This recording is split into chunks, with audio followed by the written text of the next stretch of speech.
अस्सलाम अवर school software dot com school management system के mobile app में टीचर भी लॉगिन हो सकते हैं और अपनी क्लास या अपने सेक्शन को मैनेज कर सकते हैं। उसके लिए टीचर्स को पेरेंट्स, स्टूडेंट और एडमिन की तरह हमारा mobile app educationist school app download करना होगा अपने स्मार्टफोन में। चाहे iOS है या एंड्रॉयड है, दोनों में हमारा ऐप अवेलेबल है।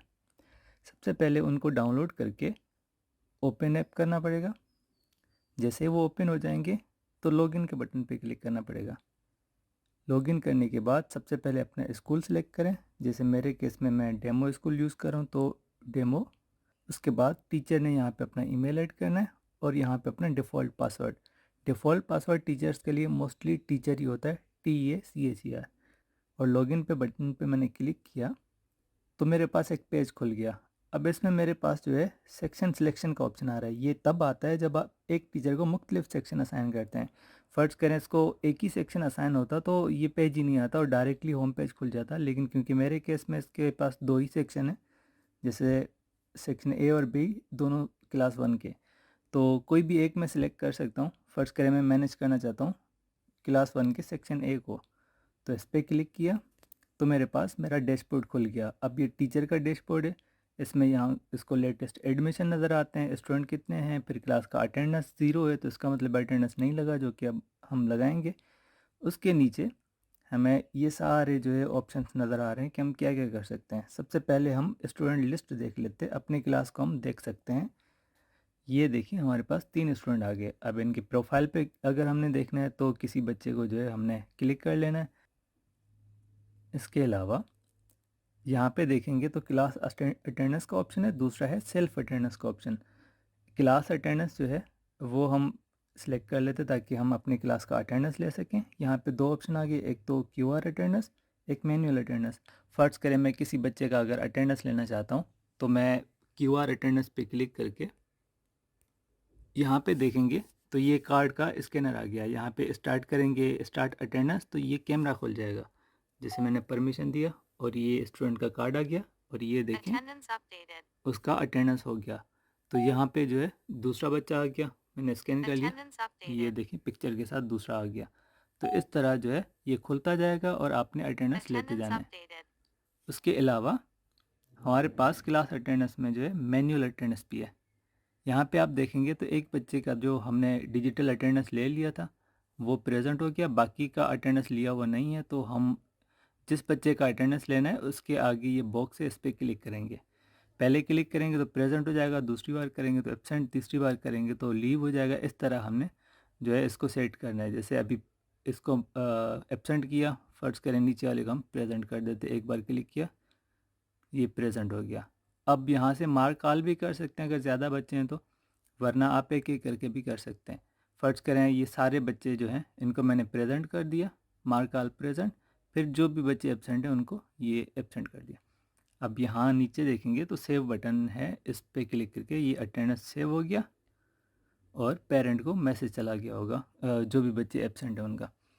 ये हो गया क्लास अटेंडेंस डिजिटल और मैन्युअली। फिर सेल्फ अटेंडेंस में अपने मोबाइल में अगर आपके स्कूल के एडमिन ने लोकेशन सेट किया होगा तो आप अपना भी अटेंडेंस ले सकते हैं, तभी जब आप स्कूल के अंदर हों, बिल्डिंग के अंदर हों।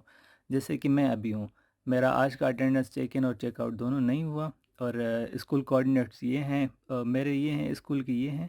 अब यहाँ पे देखेंगे तो मेरे पास ग्रीन में ही आ रहा है, तो इसका मतलब है कि मैं स्कूल के अंदर ही हूँ। अभी तक 6 मीटर है, अगर 10 मीटर से कम होगा तो आप अटेंडेंस अपना लगा सकते हैं, मतलब आप स्कूल के अंदर हैं तो आप अपना अटेंडेंस खुद लगाएंगे। और नीचे टाइम शो हो रहा है। अगर फ़र्ज़ करें कभी आपके पास आप स्कूल के अंदर हों और आपके पास ये ना आए और सिस्टम आपको बोले कि आप अभी बाहर हैं, तो यहाँ पे रीलोड लोकेशन का बटन है, क्योंकि काफ़ी बार रीलोड नहीं हो चुका होता तो आप इसको क्लिक करके लोकेशन जो है रीलोड कर सकते हैं और ये आपका जो है स्कूल के अंदर आ जाएगा। उसके बाद मैं यहाँ से जो है स्लाइडर को स्लाइड करूँगा तो ये मेरा जो है अटेंडेंस ऑटोमेटिकली हो जाएगा। अब देखें मेरा चेक इन हो गया। मैं इस तरह खुद का अटेंडेंस ले सकता हूँ और जैसे छुट्टी हो तो चेकआउट मैंने यहाँ से ये चेकआउट हो गया।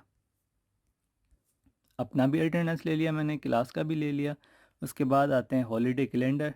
यहाँ पे जिस भी महीने में जितने हॉलीडेज़ होंगे आपको यहाँ पे शो हो जाएंगे। उसके अलावा टाइम टेबल है, अगर एडमिन ने टाइम टेबल ऐड किया तो आपको यहाँ पे शो हो जाएगा। अब यहाँ पे देखें कि दो ऑप्शन आ रहे हैं, एक तो माई टाइम टेबल, एक होता है क्लास का टाइम टेबल, क्योंकि आप क्लास टीचर हैं। अगर अपना टाइम टेबल देखेंगे तो अपने सब्जेक्ट्स का नज़र आएगा मुख्तलिफ क्लासेस में, क्लास का देखना चाहेंगे तो अपने क्लास का नज़र आएगा, आप क्लास टीचर हैं इसलिए। अब यहाँ पे देखें कोई भी टाइम टेबल ऐड नहीं है क्योंकि ये डेमो डेटा है। अब दिसंबर 3 में देखें इंग्लिश का टाइम टेबल ऐड है, ये कब से ले कब मेरा पीरियड है दिसंबर 3 में, या इंग्लिश के टीचर का, क्योंकि मैंने अपनी पूरी क्लास का सिलेक्ट किया तो इस तरह मेरे पास टाइम टेबल यहाँ पे शो हो जाएंगे। क्योंकि ये डेमो सिस्टम है, इसमें हमने डेटा ऐड नहीं किया हुआ तो इसलिए शो नहीं हो रहे, लेकिन आपको जो है शो होंगे अगर आपके एडमिन ने ऐड किया। उसके बाद मोस्ट इम्पॉर्टेंट चीज़ होमवर्क डायरी। आप अपने जो है बच्चों को होमवर्क डायरी दे सकते हैं, पूरे क्लास का आप दे सकते हैं टीचर अगर आपको प्रोवाइड करें, या फिर अपने सब्जेक्ट का जो है आप मुख्तलिफ़ क्लासेस को दे सकते हैं। जैसे मैं अपने सब्जेक्ट दिसंबर 1 में ये देखें तो मेरे पास ये सारे सब्जेक्ट्स हैं, और दिसंबर 1 में कोई भी इसमें डायरी ऐड मैंने नहीं किया, सारा पेंडिंग आ रहा है। तो मैं जो है दिसंबर 1 और जो क्लास मैंने सेलेक्ट किया है, जैसे कि ये आप यहाँ देखें क्लास नज़र आ रही है, क्लास 1A में है, उर्दू मेरा 1A में है, ये सारे मेरे 1A में हैं, लेकिन सारे आपके पास सब्जेक्ट आ जाएंगे जो दूसरी क्लासेस में भी हैं। अब आपने किसी भी डायरी को जो है लॉन्ग प्रेस करना है, जैसे यहाँ पे लिखा हुआ है long press to add diary, long press मैंने किया, इंग्लिश का डायरी ऐड करना है। मैं कोई भी डायरी ऐड कर देता हूँ। जैसे मैंने डायरी ऐड किया तो ये इंग्लिश का जो है डायरी ऐड हो गया। उसके अलावा मार्क्स एंट्री है, मैं अपने सब्जेक्ट्स के मार्क्स एंटर कर सकता हूँ। जैसे मेरे पास जो है जो डिक्लेयर्ड रिज़ल्ट हैं वो तो चले गए, लेकिन अनडिक्लेयर्ड रिज़ल्ट जो हैं उनके मैं मार्क्स ऐड कर सकता हूँ। जैसे एग्ज़ाम मैंने सेलेक्ट कर लिया तो मेरे पास मेरे सारे सब्जेक्ट आ गए, मैं अपने किस सब्जेक्ट के मार्क्स एंटर करना चाहता हूँ। फ़र्ज़ करें मैं सोशल स्टडी के ऐड करना चाहता हूँ, तो इस पर क्लिक किया तो मेरे पास आ रहे क्लास 1A में मेरा सोशल स्टडी का सब्जेक्ट है, उसमें किसी बच्चे के मार्क्स ऐड नहीं हैं। तो मैं सिंपली इस बॉक्स पे क्लिक करूँगा और यहाँ पे देखें 3 ऑप्शन आ रहे हैं, ऑब्टेन मार्क्स, मिनिमम मार्क्स मतलब passing marks, and maximum marks. तो यहाँ पे मैं मार्क्स इस तरह ऐड करूँगा, जैसे इस बच्चे ने जो है 10 उठाए, लेकिन टोटल मिनिमम जो थे वो 12 हैं और टोटल जो है 25 है।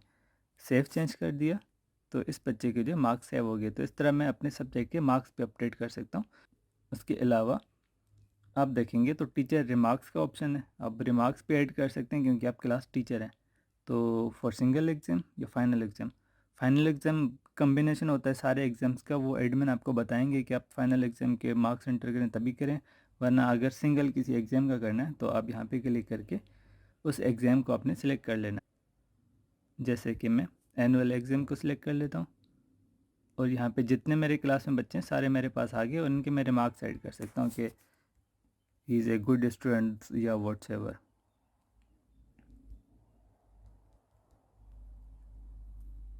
ऐड कर दिए हो गया, बाकी की मैं रिमार्क्स ऐड करूँगा, क्लास टीचर हूँ। और तो आपके जो है रिज़ल्ट में वो आ जाएगा जो भी एडमिन रिज़ल्ट प्रिंट करेंगे तो उसमें। उसके बाद रिपोर्टिंग एरिया है, मेरे कुछ रिपोर्ट्स हैं, मैं यहाँ पे क्लिक करके अपना अटेंडेंस रिपोर्ट देख सकता हूँ, सैलरी रिपोर्ट देख सकता हूँ। जैसे अटेंडेंस रिपोर्ट देखना चाहूँ तो ये जैसे आज हमने लोकेशन वाइज अटेंडेंस लगाया था तो देखें वो आ रहा है और मैं प्रेजेंट हूँ और ऑन टाइम आ रहा है, मतलब मैं लेट नहीं हूँ। उसके अलावा सैलरी रिपोर्ट है, यहाँ पे जितने भी आपके सैलरीज होंगे वो आ जाएंगे, आपको पता चलेगा कि कौन कौन सा सैलरी है। किसी पे भी क्लिक करेंगे तो सारी डिटेल आ जाएंगे। और ये पेड है, कुछ अनपेड्स हैं वो आप कुछ हो जाएंगे, लोन कितना इसमें आपने लिया था वो डिडक्ट हुआ, प्रेजेंट डेज कितने थे, और बोनस क्या था, या फिर बाकी जितनी डिटेल हैं और कब पेमेंट हुआ, किसने आपको पेमेंट किया, वो सारा कुछ आ रहा है। और जो अनपेड हैं उनमें भी ये सारी चीज़ें आएंगी। अब इसके अलावा हमारे पास नोटिस बोर्ड है, स्कूल में अगर कोई नोटिस बोर्ड आया तो यहाँ पे शो हो जाएगा और पासवर्ड आप यहाँ से चेंज कर सकते हैं और उसके बाद जो है आप लॉग आउट कर सकते हैं।